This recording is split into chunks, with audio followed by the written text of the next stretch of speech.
ton bise. Réveille ton bise. Tin, tin, tin.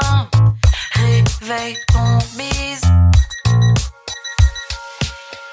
Hello et bienvenue dans le podcast Réveille ton bise. Je suis Justine, mentor podcast et business. J'aide les entrepreneurs à développer leur entreprise, trouver plus de clients sans s'épuiser à la tâche ni subir leur quotidien et à utiliser le podcast comme un levier d'opportunité business. Si vous êtes à la recherche de conseils, astuces et inspirations en entrepreneuriat, marketing digital, podcasting et stratégie d'entreprise pour réveiller votre bise, eh bien vous êtes au bon endroit. Je vous réveille tous les lundis matins à 6h, seul ou avec des invités pour vous aider à accomplir tous vos objectifs, vivre votre meilleure vie et développer le business de vos rêves. Prêt à attaquer cette nouvelle semaine à fond ? Moi, je le suis. C'est parti pour l'épisode du jour. Bonne écoute ! Salut Lauriane. Salut Justine. Comment tu vas ? Ça va bien. Je suis ravie de t'avoir dans le podcast aujourd'hui. Je suis hyper contente, tout en sachant que je crois qu'on a un sujet hyper impactant pour aujourd'hui. Je suis vraiment contente de t'avoir derrière le micro aujourd'hui. Bah écoute, moi aussi je suis super contente. J'adore ton podcast. J'écoute depuis longtemps. Il est vraiment super qualitatif. Donc c'est un véritable honneur pour moi d'être là aujourd'hui. Merci beaucoup. Sans plus attendre, est-ce que tu peux te présenter s'il te plaît ? Alors, bon, il y a pas mal de choses à dire sur moi, donc je vais essayer de faire court. Donc, moi, je m'appelle Lauriane. Je suis experte en stratégie de contenu et en email marketing. J'ai un podcast qui s'appelle OMA, qui parle aux mamans entrepreneurs et aussi avec la dimension multiculturelle. Donc, c'est un podcast qui existe depuis 3 ans, 3 bonnes années maintenant. Et j'ai aussi créé une communauté, donc c'est un petit peu un écosystème autour du podcast. Il y a la communauté aussi pour les mères entrepreneurs, leur donner... Voilà, c'est un espace d'entraide pour les mères entrepreneurs. Voilà. Génial, parfait. Aujourd'hui, on va parler d'email marketing avec notamment cette règle des 3C. Alors, franchement, je l'ai sorti de mon chapeau parce que j'étais là, donc il faut captiver, il faut connecter, il faut convertir, bim, bam, boum, cerveau de marketeuse, c'est la règle des 3C, je l'ai sorti de mon chapeau. Je trouve que c'est assez cool et impactant et ça permet aussi de se souvenir que en email marketing, pour que ça fonctionne, il faut captiver, connecter et convertir pour avoir des emails infaillibles. Est-ce que tu es prête à entrer dans le vif du sujet pour nous dévoiler tout ça ? Allons-y. Ok, alors on va commencer avec une question fondamentale. Pourquoi est-ce que c'est essentiel de mettre en place une stratégie d'email pour son business ? Ok, alors en fait, déjà, il faut se dire que c'est déjà super important d'avoir une mailing list. C'est la base, c'est pour commencer. Parfois, je me dis, mais en fait, est-ce qu'on peut citer une marque, une entreprise qui fonctionne super bien et qui n'a pas de newsletter, de mailing list? Non, mais Coca, je veux dire, tout le monde a C'est une vrai. mailing. Voilà. Donc déjà, c'est une base, c'est super important. Ça pérennise notre communication. Ça professionnalise en fait notre communication et ça la sécurise aussi. Parce que comme on le sait et comme on a déjà pu le voir, que ce soit sur Instagram ou sur LinkedIn, on peut perdre momentanément ou définitivement accès à nos comptes. Là, on a notre mailing list et voilà. Donc déjà, pour commencer, c'est déjà super important d'avoir une mailing list. Ensuite, après, c'est super important aussi d'avoir une stratégie. Le but, c'est pas juste d'envoyer des emails juste pour envoyer. Notre objectif à la fin, c'est quand même de vendre. Donc, c'est pour ça qu'il faut en amont créer sa stratégie. Donc, pour répondre à ta question, c'est ça en fait. C'est important d'avoir une mailing list et c'est important d'avoir une stratégie. Donc, on fait une stratégie exprès pour ce canal de communication-là, comme on peut le faire pour ces autres canaux, comme ces réseaux sociaux, par exemple. Ok, super. Alors du coup, comment est-ce qu'on peut mettre en place sa stratégie d'email ? Là, vraiment, on démarre avec cette idée de pouvoir créer des emails, d'envoyer une newsletter. Donc, de pouvoir raconter des choses qui vont, encore une fois, captiver, connecter, convertir. Comment est-ce qu'on met en place, du coup, cette stratégie ? Ok. En fait, ça va être comme avant de se lancer sur n'importe quel canal de communication, il faut se définir ses objectifs, en fait. pourquoi est-ce que je lance cette newsletter? Qu'est-ce que je vais faire avec mes emails? Voilà. Donc, se poser et voir ses objectifs. Ça va être la première étape. Ensuite, comme pour tout le reste, je dirais, il y a aussi la cible. Finalement, je vais faire des mails, mais à qui est-ce que Mhm. je vais les envoyer? Ce qui est super dans la mailing list, c'est qu'on peut la segmenter. Donc, je peux avoir plusieurs cibles avec un seul et même outil de marketing par email. Donc, définir un petit peu à qui je vais écrire et pourquoi pas segmenter sa base de contact email. Mhm. Donc, objectif, cible, créer aussi un freebie. Donc, bon, après, il y a plusieurs noms qu'on peut donner à lead magnet. Enfin, créer quelque chose qui a de la valeur et qu'on va donner aux personnes qui vont s'inscrire en échange de leur adresse mail. Donc, ça va être quelque chose qui va introduire en fait nos offres, qui va introduire ce qu'on a à vendre. Donc, je dirais que pour mettre en place la stratégie d'email, on commence donc par les objectifs. Ensuite, on dresse le portrait robot de la cible. On a vraiment une idée claire de à qui on écrit, Mhm. quels sont ses intérêts. Et ensuite, on crée une valeur qu'on va lui offrir pour lui donner envie de s'inscrire Mhm. et aussi commencer à créer la relation de confiance qu'on veut créer avec elle. Donc, une fois qu'on a déjà fait ces trois choses-là, on va aussi réfléchir à notre ligne éditoriale. Qu'est-ce que je vais raconter dans mes mails? Et aussi, comment je vais le faire? Après, l'idée, c'est aussi que ce soit cohérent avec le reste de notre communication. Donc, comment est-ce que je vais parler? Est-ce que je vais tutoyer? Vous voyez les personnes qui sont abonnées à ma liste. Quelle est la promesse que je vais leur faire? Ma newsletter, c'est la newsletter qui permet quoi? C'est la Oui. newsletter de quoi? Qu'est-ce que ça leur apporte en fait finalement?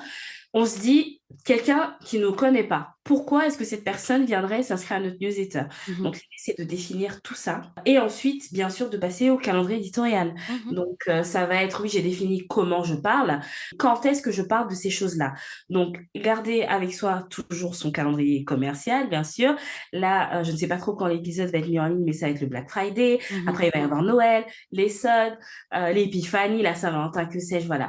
Donc, si selon notre secteur d'activité, ce qui est pertinent, on a notre calendrier commercial avec nos lancements, etc. Eh bien, notre calendrier éditorial de notre newsletter, d'envoi de nos mails, il doit coller à ce calendrier commercial-là. Donc, une fois qu'on a déterminé tout ça, il faut bien aussi garder en tête que c'est vraiment intéressant et important d'alterner les newsletters et les emails de vente. Donc, on va envoyer des newsletters pour faire du nurturing, comme on Mhm. appelle, c'est-à-dire entretenir la relation qu'on a Oui. avec nos prospects et nos clients, qu'on reste dans leur tête, en fait, donc Mhm. qu'ils pensent à nous, etc. Et ensuite, les emails de vente, bien sûr, là, c'est quand on veut vendre et quand on a des objectifs commerciaux derrière. Parfait. Ça paraît quand même assez énorme quand même à mettre en place. En tout cas, j'imagine que les personnes qui sont en train de nous écouter sont en train de se mettre un peu en PLS, genre OK, mais est-ce que c'est mon moment pour lancer ma newsletter? Est-ce que c'est le moment opportun? Est-ce que clairement, il y a un moment qui existe dans sa vie entrepreneuriale pour lancer sa newsletter? C'est une super question.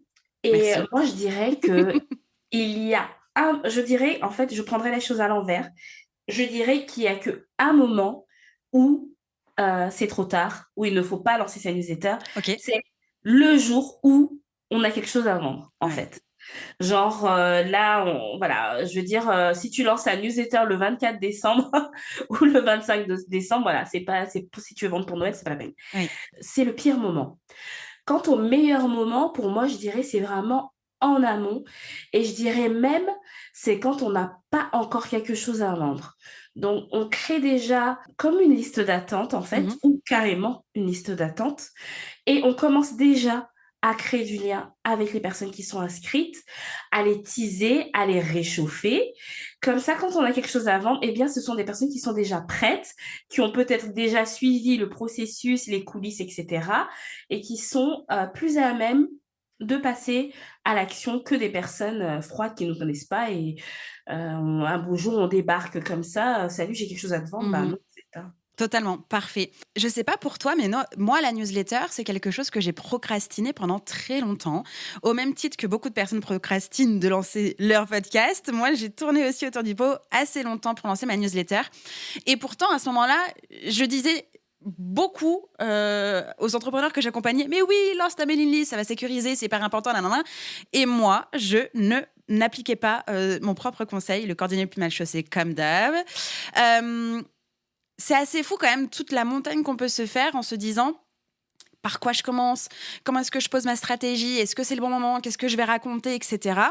Ce qui permet de faire une transition assez logique sur le premier C qui est captiver. Comment est-ce qu'on crée des emails justement qui captivent son audience pour se dire ok, c'est bon, maintenant j'ai compris que c'est le bon moment, je sais ce que je vais raconter, maintenant je veux vraiment en fait que les gens s'abonnent à ma newsletter et je veux vraiment qu'ils soient au rendez-vous au même titre où moi je vais l'envoyer X fois par mois. Alors, en fait, déjà, avant de commencer à envoyer tes mails, il faut bien que tu aies des personnes à qui Mhm. envoyer ces mails.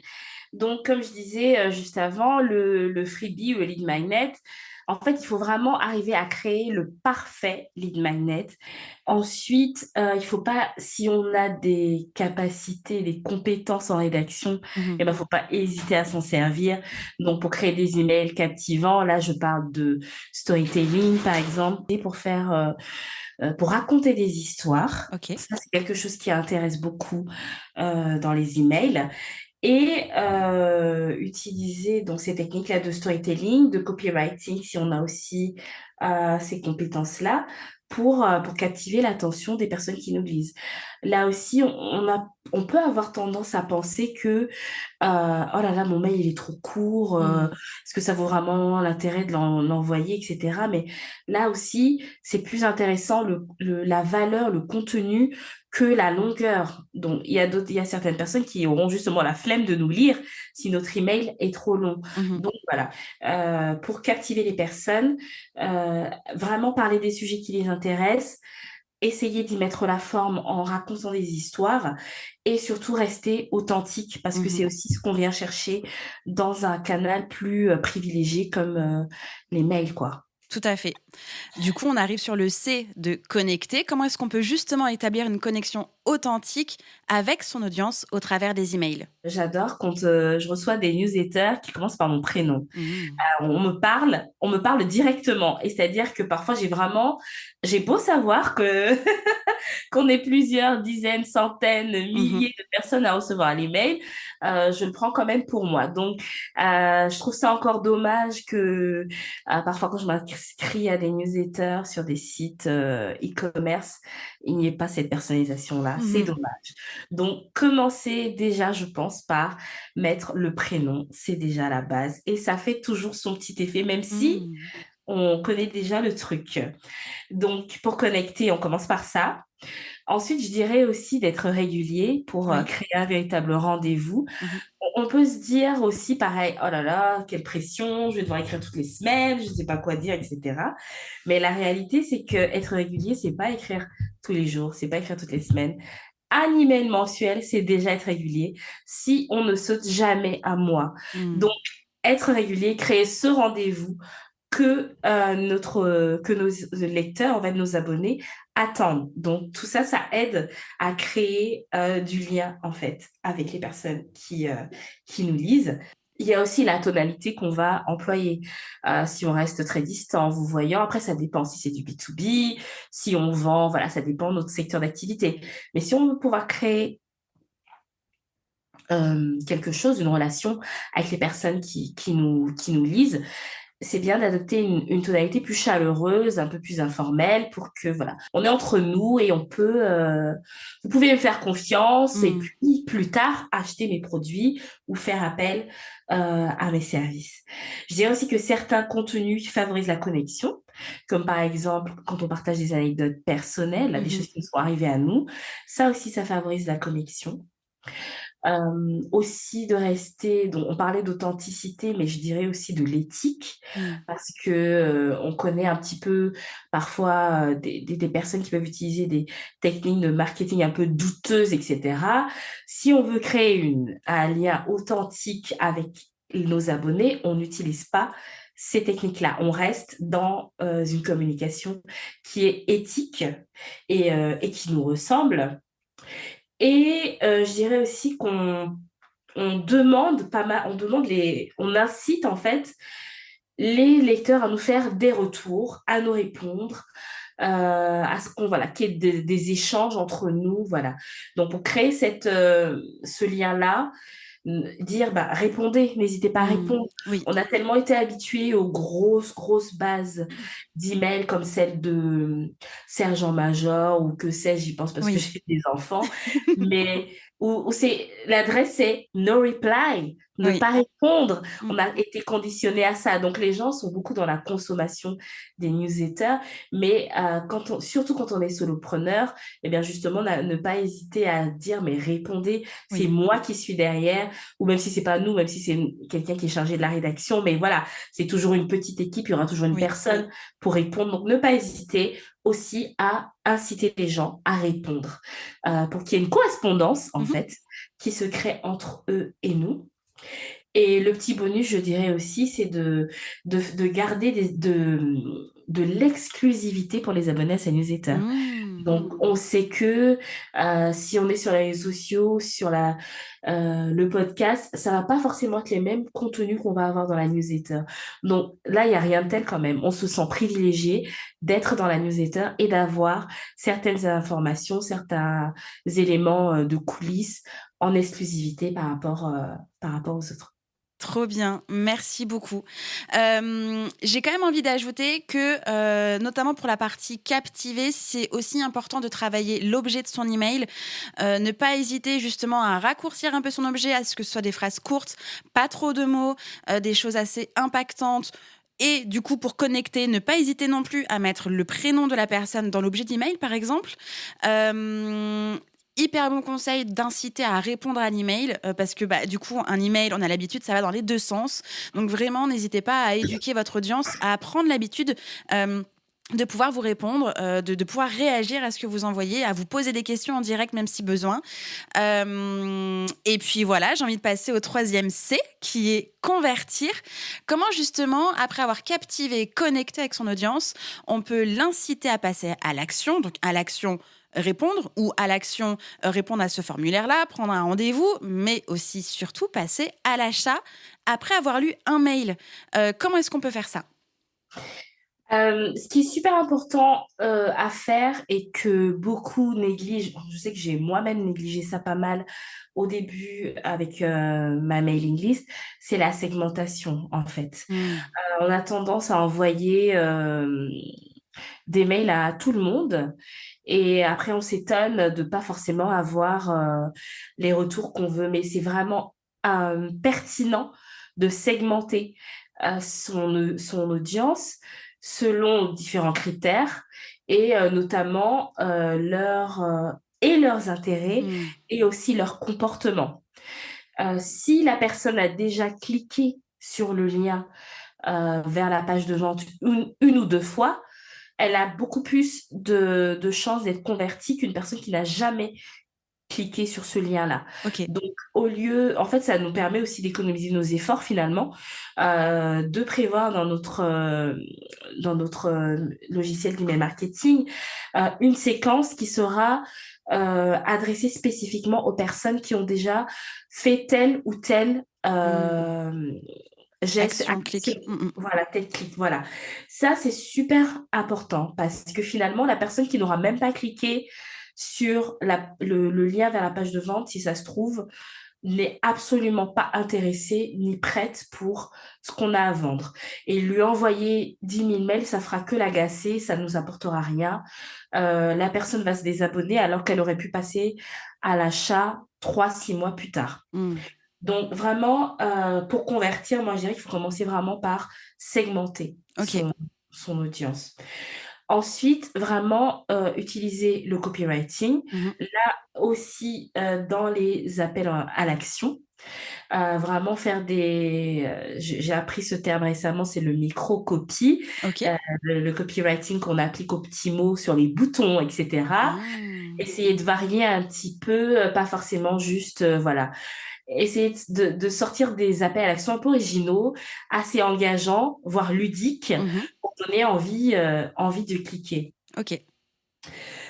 Partager aussi certains types de contenus finalement, parce on aura plus tendance à passer à l'achat après des témoignages, des success stories, des transformations. Donc, ne pas hésiter à partager aussi ce genre de contenu là dans ces mails où on va faire un appel à l'action.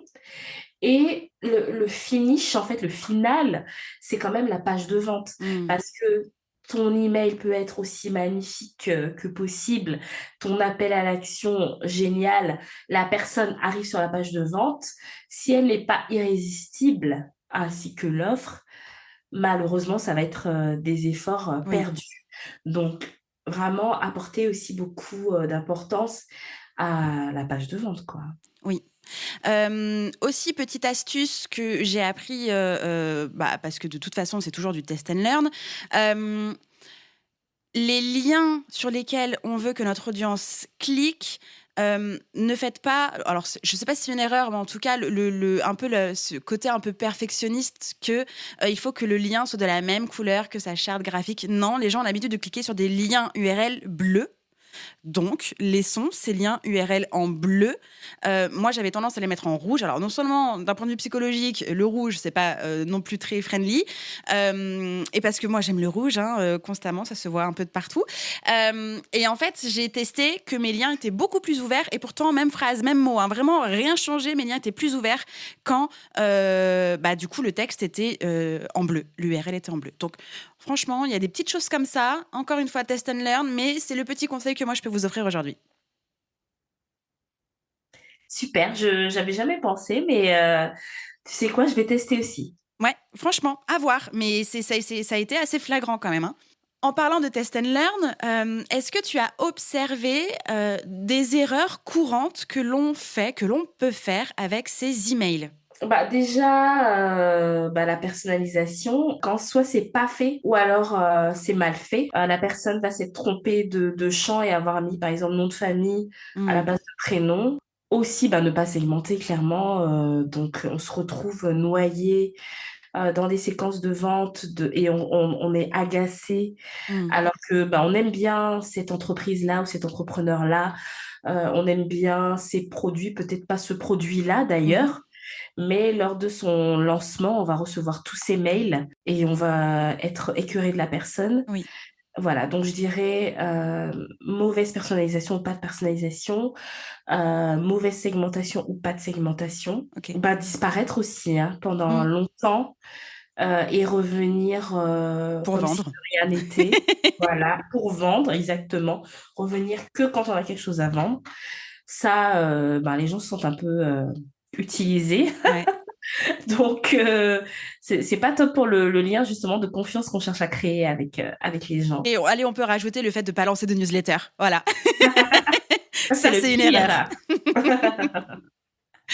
Alors justement, avec tout ce qu'on a vu ensemble aujourd'hui, partons du principe qu'on a donc mis en place la stratégie d'emailing, on a déterminé les objectifs, la cible, la fréquence, le calendrier édito, évidemment la ligne éditoriale avant tout ça. Comment est-ce qu'on s'assure justement que sa stratégie d'email est bien pertinente et efficace au fil du temps? Et surtout, quels pourraient être les indicateurs à suivre pour pouvoir prendre les meilleures décisions? Il y a déjà les chiffres fournis par le logiciel d'email marketing qu'on va utiliser. Oui. Déjà le taux d'ouverture. Est-ce que je travaille assez bien mes objets d'email? Ça donne envie d'ouvrir ou pas. Mhm. Donc,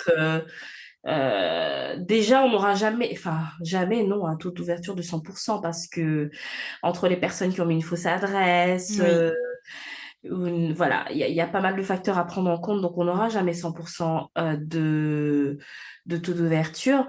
Mais si on a moins de... Après, ça dépend aussi du nombre d'abonnés qu'on a, mais si on a moins de, par exemple, 30%, c'est vraiment... c'est problématique, quoi. Donc, il faut se poser des questions sur les objets d'abord Hmm. d'email. Est-ce que mes objets donnent assez envie d'ouvrir? D'ouvrir, Donc, ok. taux d'ouverture. Après, il y a aussi le contenu, parce que si jamais ils ouvrent une, deux, trois fois, malgré l'intérêt des objets et que le contenu n'est pas intéressant, est-ce qu'ils auront encore envie d'ouvrir? Mmh. That's the question. Bon, après, ils se désabonneront éventuellement. Ensuite, je dirais aussi le taux de clic, hein, clairement, Mmh. parce que c'est nos objectifs finalement. On aime bien envoyer des mails, mais on aime mieux convertir derrière, que ce soit... Après, la conversion, c'est pas toujours des ventes, hein, on est d'accord, hein. Oui. Ça peut être des écoutes sur le podcast, des lectures Mmh. sur le blog, ça peut être des réponses à des formulaires, comme tu disais. Donc, le taux de clic. Oui. Ce sont les plus... voilà. Après, il y a tout plein de données à regarder, mais les plus importants, surtout quand on démarre, c'est vraiment le taux d'ouverture et le taux de clic pour commencer. Mmh. Et après, en termes de retour, moi, j'ai envie de dire que il n'y a pas que les mails de réponse. Mmh. Moi, j'ai beaucoup de retours en dehors de ma Ah! newsletter. OK. Par exemple, quelqu'un qui a lu ma newsletter, qui en fait une capture d'écran, qui le partage en story sur Instagram en Mmh. me taguant. J'ai eu ça plusieurs fois. OK. Des personnes qui sont abonnées à ma newsletter, mais qui sont en contact avec moi autrement, que ce soit sur mon WhatsApp, parce que ce sont des clients, ou bien des amis même d'ailleurs, ou bien sur LinkedIn, des messages en fait, les personnes qui m'écrivent directement en dehors de la newsletter pour me faire un retour, j'ai Mmh. aimé ta newsletter parce que si, parce que ça, voilà. Donc les retours qu'on peut avoir, je dirais sous toutes les formes finalement. OK. Et évidemment, le taux de désabonnement, puisque ça aussi, c'est un Oui. indicateur à suivre, à voir, est-ce que les personnes se désabonnent, entre guillemets, «en masse» à chaque fois que vous envoyez un email, ou est-ce qu'ils ont plutôt tendance à se désabonner quand vous êtes en période de lancement? Petit tips aussi, si vous êtes en période de lancement, donc vous allez, mettre en place des mails, je sais pas, d'invitation, de masterclass, des mails, de rappel, et cetera, et cetera. Il y a des personnes qui vont pas vouloir s'inscrire à la masterclass, mais qui vont quand même être bloquées avec les mails d'invitation. Dans ces cas-là, vous pouvez segmenter en mettant à disposition un bouton pour se désabonner uniquement de cette, on va dire, de ce groupe de lancement, et pas de la newsletter, on va dire, originelle. Ça, c'est aussi le petit tips pour s'éviter d'avoir des gros taux de désabonnement de personnes qui n'est, comme tu le disais, pas intéressées à ce produit-là à l'instant T, mais souhaitent rester parce que les emails que cette personne-là reçoit une fois par semaine ou tous les 15 jours, une fois par mois, l'intéressent. Donc, continuez de tisser le lien avec. Je crois Mhm. que j'ai pas d'autres tips Ouais. Et intéressants en t'as bien plus. fait de le dire. Et aussi, les désabonnements, c'est normal, hein. Ça Oui. aussi, ne paniquez pas. Et c'est absolument normal d'avoir un, deux, selon aussi le nombre d'abonnés que vous avez, c'est Oui. absolument normal. Et c'est aussi même tant mieux pour vous, Mmh. parce que ces personnes-là, si elles partent, après, ça veut... et voilà, il peut y avoir, peut-être qu'elles sont pas intéressées par les mails, peut-être qu'elles sont pas, voilà, pas du tout intéressées par le produit, donc qu'elles risquent pas d'acheter. Mais après, il y a des personnes qui se désabonnent et qui continuent à suivre sur d'autres canaux, Mmh. donc qui pourraient éventuellement plus tard devenir clientes. C'est pas dit, quoi. Totalement, totalement d'accord avec toi. Est-ce que tu as une ressource ou un outil à nous partager qui a eu soit un impact positif dans ta vie ou qui t'aide au quotidien ou qui pourrait aider aujourd'hui notre audience? Je sais pas quoi dire. Je sais pas quoi dire. Moi, j'utilise MailerLite pour ma newsletter et j'adore, j'adore. Je trouve ça vraiment super facile à prendre en main, très ergonomique. Il y a énormément de fonctionnalités, même dans la version gratuite. Oui. Donc, moi, c'est absolument vers cet outil-là que je dirige les personnes avec qui je travaille sur leur newsletter. Mmh. Donc, MailerLite, je dirais. OK, et ben, entièrement d'accord avec toi, c'est aussi le logiciel que j'utilise. Est-ce que toi, tu as une ressource, à disposition que tu as construite de tes petites mains qui pourrait aider notre audience aujourd'hui? J'ai réuni pas toutes, mais pas mal de ressources gratuites que j'ai moi-même produites dans une bibliothèque, une page Notion bien rangée par catégorie, que je l'ai appelée la boîte à succès des mères entrepreneurs. OK. Donc, il y a tout plein de ressources dedans. Il y a des vidéos de masterclass que j'ai données. Il y a des épisodes de podcast. Ok. Il y a des articles de blog. Il y a des templates, des PDF remplissables. Il y a plein de choses. Il y a plus de 30 ressources. Que ce soit pour créer sa ligne éditoriale ou sa newsletter, il y a pas mal de clés pour communiquer et tendre vers un meilleur équilibre vie pro, vie familiale. Il y a tout ça dedans. Ok, trop bien. On arrive tout doucement vers la fin de cet épisode de podcast. Est-ce que Oh, déjà. Oui, déjà, c'est passé vite, hein.